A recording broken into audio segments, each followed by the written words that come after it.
नमस्कार दर्शक बंधु मु कंढे स्वाल को आपण मानक समस्त को स्वागत करुच्ची। मो हाथ रे आज अच्छी शाही चिकेन आउ पुणी मो स्टाइल रे आउ एटा मु निहाती आपण माने शेयर कली एते टेस्ट बोली मु शेयर न करी कि रही पाइलेनी। आउ आपण माने ए वीडियोटा को यदि भल लागिला आपण माने निहाती वीडियोटा को फास्ट रु लास्ट पर्यंत देखंतु। चलंतु सर आरंभ करबा शाही चिकेन।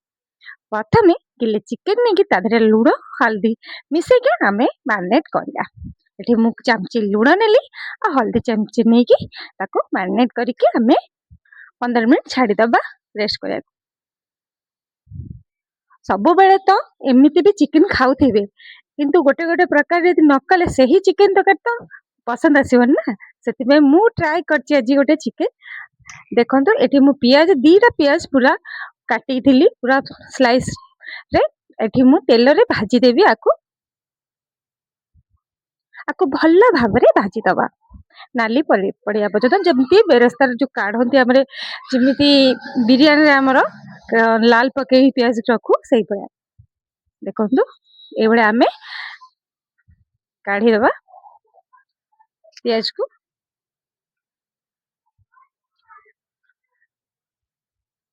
सेही चिकेन तकारी सब बेले आलू झोल सब बेले तो खाऊची आज गोटे नुआ टेस्ट तो निहाती ट्राई कले ही भल लागे ना। देखंतु एठी मु आलू तीनटा किछि काटी देथिली जिमि चिकेन तकारी रे आमे काटू सेही बडा तीनटा आलू भल सफा करी काटी देथिली। एठी तेल रे आमे भल भाबरे भाजी दबा आदे आकु आलूटा को आमे भल भाबरे भाजिया जेमिति सिझी जीवो। किछि लूण पकेई दबा आउ एठी किछि हल्दी पकेई दबा पके देकी भल भाबरे भाजीबा। आउ आलूटा भल सिझिया पई आमे टिके घोड़ेई दबा जेमिति भल भाबरे सिझी जीवो। देखंतु आलू एई भलिया आमे भाजीबा एबे घोड़ण काढी की भल भाबरे भाजिया।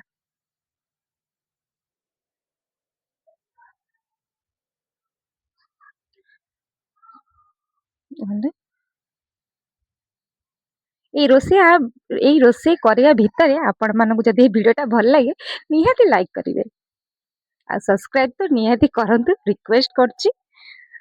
गोटे वीडियो बनले पे बहुत परिश्रम होउची रे प्लीज जदि देखुथिबे निहाती टिके लाइक करंतु सब्सक्राइब करंतु।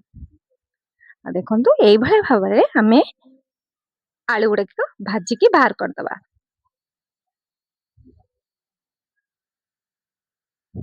एबे आमे आउ गोटे पियाज बड़ पियाज काटी थिले ताको आमे भाजी दबा। सी पियाज अलगा रखिया आउ तेल रे ए पियाज भाजिया जेमिति मसला कसिया सेमिति ही करिबा।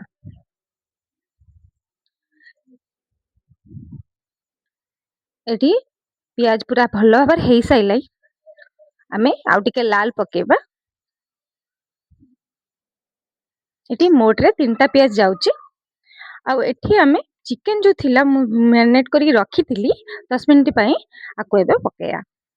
आ द्वारा आइसना पणडा पळैबो आइसना वासनाटा भी पळैबो आ चिकेन टा भल्ल लागिबो। देखिबा आपण माने प्याज रे पकांतु पूरा जेमति प्याज रे यदि भाजी जीवो चिकेन टा बहुत सुंदर टेस्ट आसीबो। ए भला पकेई की प्याज टा टिके किस समय भाजीबा जेमिति आर आइसना पानी टा जो आर कटि जीवो।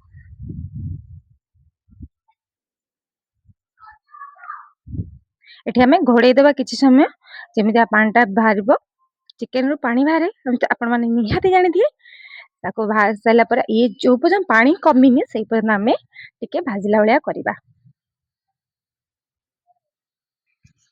एठी हमें आकु छाड़ी की गोटे मसला तयारी करिया जहा की एठी मधुरी गोटे चम्मच धनिया गोटे चम्मच आ कस्तूरी मेथी गोटे चम्मच गुजराती तीनटा लवंग चारटा आउ ये काठ मसला दीटा जोटा कहते डालचीनी दीटा।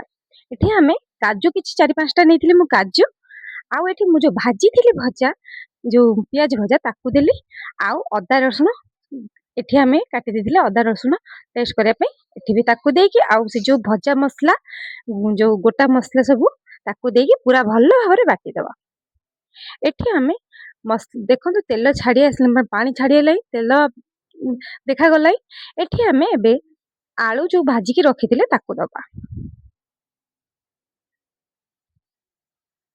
ଏଇଭଳିଆ ଆଳୁ ଦେଇକି ତାକୁ ଟିକେ ଭଲ ଭାବରେ ଭାଜିଲା ଭଳିଆ କଷିବା।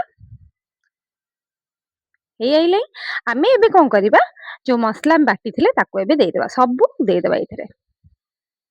ପୁରା ପୁରା ପ୍ଲେନ ବାଟିବେ ମସଲାଟା। ଆଉ ଏଇ ମସଲାଟା ବହୁତ ବାସ୍ନା କରାଏ, ଆପଣ ମାନେ ପକେଇକି କଷିଲା ବେଳକୁ ହିଁ ବାସ୍ନା ଜାଣିପାରିବେ। ତାକୁ ଏବେ ଭଲ ଭାବରେ ବାଟିବା, ସରି କଷିବା। ତାକୁ ଏବେ ଭଲ ଭାବରେ କଷିବା ଯୋଉ ପର୍ଯ୍ୟନ୍ତ ଅଦା ରସୁଣଙ୍କ ପେଷ୍ଟର ବାସ୍ନାଟା ଯେମିତି ଯାଇଥିବ ସେଇ ହିସାବ ପର୍ଯ୍ୟନ୍ତ କଷିବା।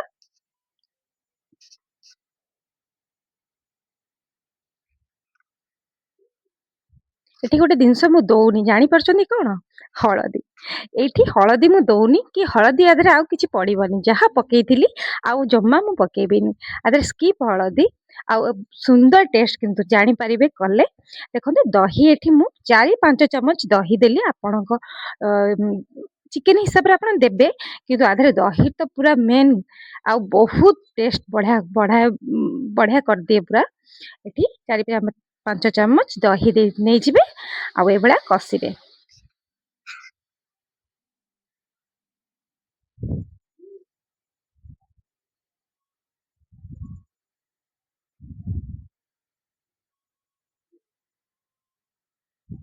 ଏଇଭଳିଆ ଭଲ ଭାବରେ ଆମେ କଷିବା, ଆଉ ତଳ ଟିକେ ଭଲସେ କଷିବେ, ତଳ ଲାଗିଯିବ।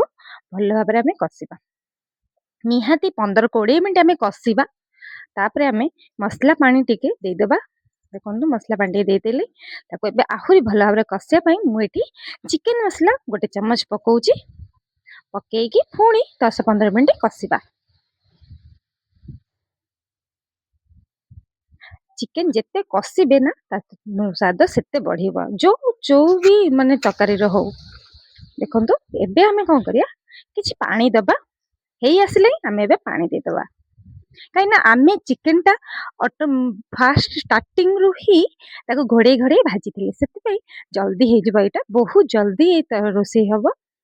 ଆଉ ଇଏ ରେସିପି ସାଙ୍ଗେ ସାଙ୍ଗେ ହବ, 15-20 ମିନିଟରେ ପୁରା ଥୁଆ। ଏବେ ଘୋଡେଇ ଦବା। ମୁଁ ଏଠି ଦିଟା ଟିକେ ପାଣି ଦେଇଥିଲି, ଆପଣଙ୍କ ହିସାବରେ ପାଣି ନେବେ। 15 ମିନିଟ୍ ପୁରା ଦେଖେଇ ଦଉଛି ଆପଣଙ୍କୁ, ମୋର ହେଇ ଆସିଲାଣି ପୁରା ଭଲସେ। ତରକାରୀ ପୁରା ଠିକ ଠାକ ହେଇଗଲା। ମୁଁ ଏଠି ଲଙ୍କାଗୁଣ୍ଡ ଦେଇନଥିଲି, ଆପଣ ମାନେ ସେଥିରେ ଲଙ୍କାଗୁଣ୍ଡ ଦେଇଦେବେ। ମୁଁ ଏବେ ଦେଇଦେଇକି ଏଠି ଲୁଣ ଦେଇନଥିଲି, ଲୁଣ ଦେଲି। ମୁଁ ଏଠି ମୋ ଝିଅ ପାଇଁ ଲଙ୍କାଗୁଣ୍ଡ ଦେଇନଥିଲି, ଆପଣ ଯଦି ଚାହିଁବେ ଦେଇଦେବେ। ଦେଖନ୍ତୁ ମୁଁ କିଛି ବି କଲର ପକେଇନି, ଦେଖନ୍ତୁ ଆପଣ ମାନେ ଜାଣିପାରୁଥିବେ କେତେ ସୁନ୍ଦର କଲର ଆସିଯାଇଛି। ଏଠି ମୁଁ ଗରମ ମସଲା 2 ଚାମଚ ପକେଇଲି। ଆଉ ଏବେ ଆମେ ଗରମ ମସଲା ପକେଇକି ଛାଡିଦେବା କିଛି ସମୟ। ତାପରେ କାଢିକି ଏଠି ମୁଁ ଧନିଆ ପତ୍ର ପକେଇଦବା। ସବୁବେଳେ ହଠାତ୍ ତରକାରୀ କରିକି ଜମା କାଢିବେନି, କିଛି ସମୟ ରେଷ୍ଟ କରିବାକୁ ଦେବେ। ତା କଲର ଟା ଆହୁରି ଫିଟିବ।